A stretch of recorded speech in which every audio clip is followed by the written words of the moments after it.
Hello and welcome to BYJU'S Exam Prep IAS. I welcome you all to today's daily quiz video.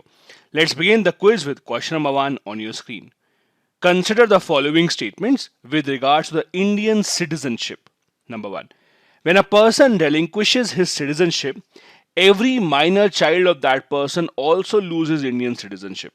However, when such a child attains the age of 18, he may resume the Indian citizenship. Second, the government of India may terminate the citizenship of an Indian citizen if, within 5 years of registration or naturalization, a citizen has been sentenced to 2 years of imprisonment in any country. Third, any citizen of India of full age and capacity can make a declaration renouncing Indian citizenship, but such a declaration may not be accepted during a war. Which of these given statements is or are correct? The correct answer here would be D. All the three given statements with regards to the Indian citizenship laws in India are absolutely correct. A person is free to give up his or her Indian citizenship, in which case the minor child of that person would also lose the Indian citizenship. But that child, upon attaining the age of 18, means upon becoming an adult, can choose to resume the Indian citizenship. The reason why we are discussing this question is because in the ongoing session of the Parliament, the Minister of State of Home Affairs Ministry has made this statement that in the last 3 years, 3.9 lakh Indians have given up their citizenship to settle abroad. Last year, the number was 1.63 lakh. These are the number of Indians who actually gave up their citizenship in 2021 alone. Of them, more than 78,000 took the US citizenship. So, a majority of the Indians who actually give up the citizenship has been seen to go on and settle in the US. Next, question number 2. Consider the following statements with regards to Indian labor force. Number 1. More females work part-time than males across all age groups in both rural and urban areas. Second, the employment rate of females at all India level for the age group 25 to 49 years living in a household with at least one child up to under 3 years of age is less than their employment rate in those households which do not have any child under the 3 years. So, in simple terms, what this means to say is if there is a family which has at least one child of under 3 years of age, in those families, it is a less probable thing that a female would be working as compared to other households where there is no child under 3 years of age. In those households, the number of females or the chances of a female being working are more. Which of these given statements is or are correct? The correct answer here would be C. Both the given statements are factually correct, as we have seen in the latest report by the NSO, that is the National Statistical Office, that have given a detailed report about the female labor force participation in India. All these numbers and data that we have taken are actually from this report only, which talks about how many females are a part of the Indian labor force and what are the factors that determine whether or not a female would be a part of the workforce or not. One of the factors, as we discussed, is if the household has a child under the age of 3 years or not. Across rural and urban areas, there are many more females working in part-time jobs as compared to the males. Next, question number 3. Consider the following statements with regards to India's national emblem. Number 1. 4 Asiatic lions are part of national emblem, with 3 lions being visible to the naked eye and the fourth one always hidden from the general view. Second, Chinese traveler Fa Hian has left a detailed account of Ashoka's lion pillar in his writings. Third, 5 students of renowned artist Nandlal Bose created the emblem. Among them were Jagdish Mittal, Kripal Singh Shekhawat, Gauri Bhanja, and Dinanath Bhargav. Which of these given statements is or are correct? Now, it's a tricky question because it has a lot of details. The correct answer here is C. 1 and 3 are correct. The second statement is wrong because it was actually Hyun Sang that has given a detailed account of Ashokan pillars in his accounts about whatever he has written for India. So Hyun Sang is the traveler. That is actually the correct answer here, not Fa Hian. First and the third statements are correct. As you know, the national emblem has been at the center of a lot of debate ever since the Prime Minister gave the first glimpse of the national emblem sculpture at the top of the new Parliament House as a part of the Central Vista project. As you know, mainly the debate is around the expression of the lions in this sculpture. It is argued that in the original emblem, the lions do not seem to be in this angry state as they are being seen in this particular sculpture. These angry lions with their mouths open are being seen as a deviation from the original emblem, and that is why a lot of people are criticizing this. This article in the Hindu newspaper today gives a lot of details about the national emblem, its origin story, and who exactly are the people who were behind the designing of this emblem. This article tells us, as we have discussed in this article, students of Nand Lal Bose created the original emblem. Among them were Jagdish Mittal, Kripal Singh Shekhawat, Gauri Bhanja, and Dinanath Bhargav. There's also a famous story that Dinanath Bhargav was actually advised by Nandlal Bose to visit the Kolkata Zoo to observe the lions closely so that the exact expressions of the lion are actually translated onto the national emblem. It is said that he traveled 200 kilometers to observe the lions from close quarters, and Bhargav has also designed the first 30 pages of the Indian Constitution. Next, question number 4.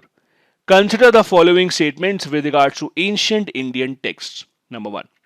The Yajna rituals involved construction of altars and fireplaces in a variety of shapes such as isosceles triangles, symmetric trapezia, and rectangles.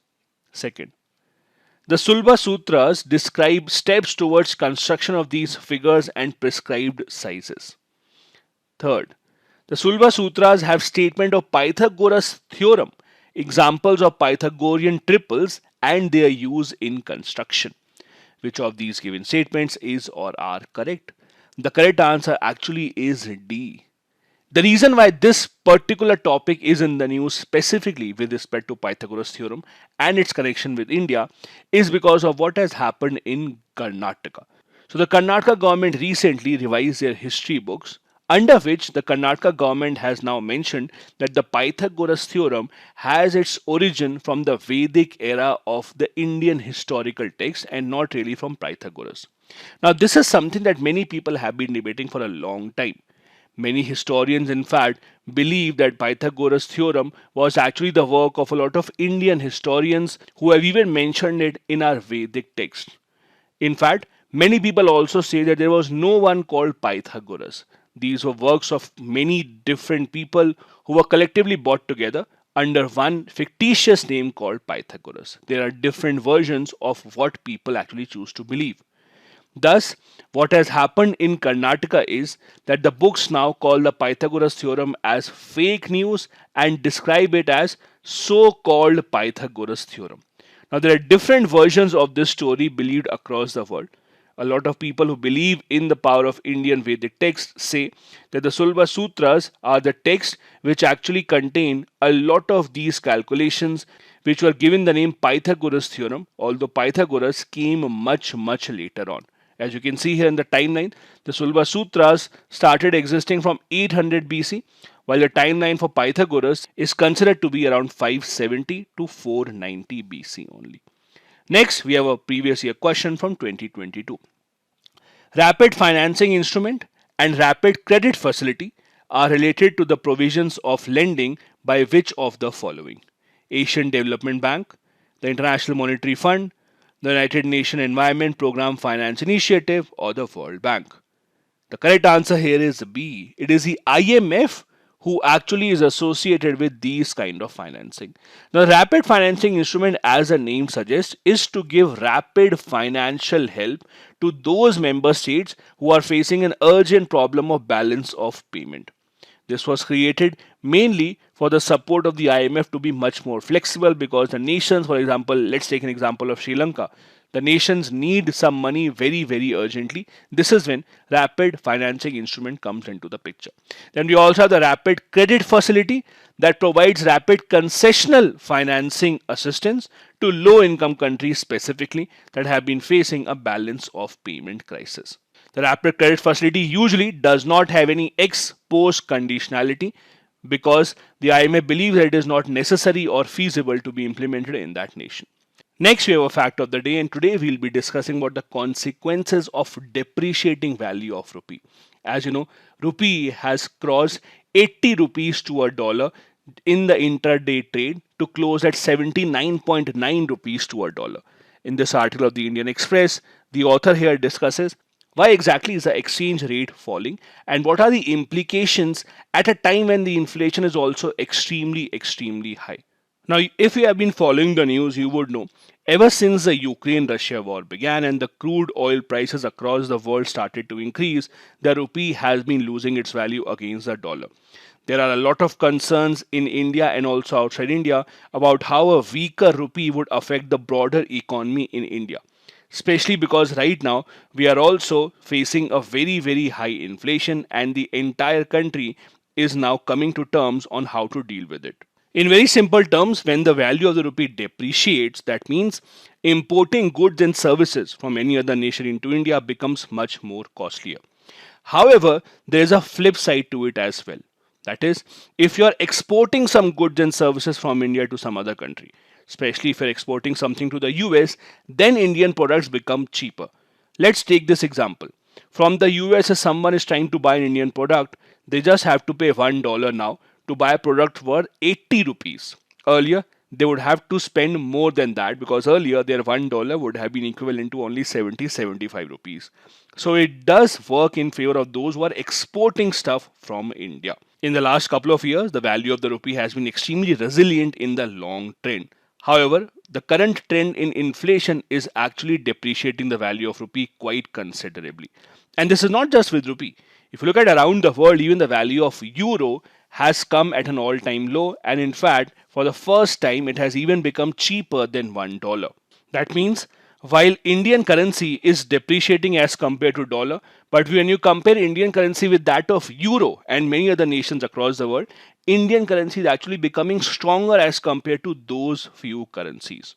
It is also to be understood that we are not facing any external crisis as of now, as we are seeing in some of the other nations around the world.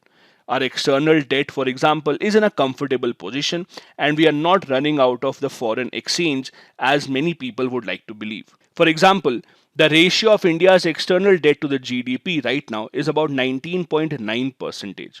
Now, this is better than 2021 and even better if you look at the earlier years. Let's say in 2021, this ratio was 21.2. In 2013, it was 22.4 and now it is below 20. So from that sense, our external debt is high, but it is not outside our reach by any stretch of imagination. In 2021, India had a trade deficit of about $190 billion. This is a cause of concern, but this has not been something new. We have always been a country with a trade deficit because we import more stuff as compared to what we export. In short, the effect on the economy will be large, especially for the stuff that we are importing. Thus, the government is trying hard to ensure that the value of rupee does not go out of control because yes, it might be helpful to certain exporters, but since India is a net importer nation, we stand to lose more money than we have to gain. This is it for today's daily quiz video. Thank you so much for watching.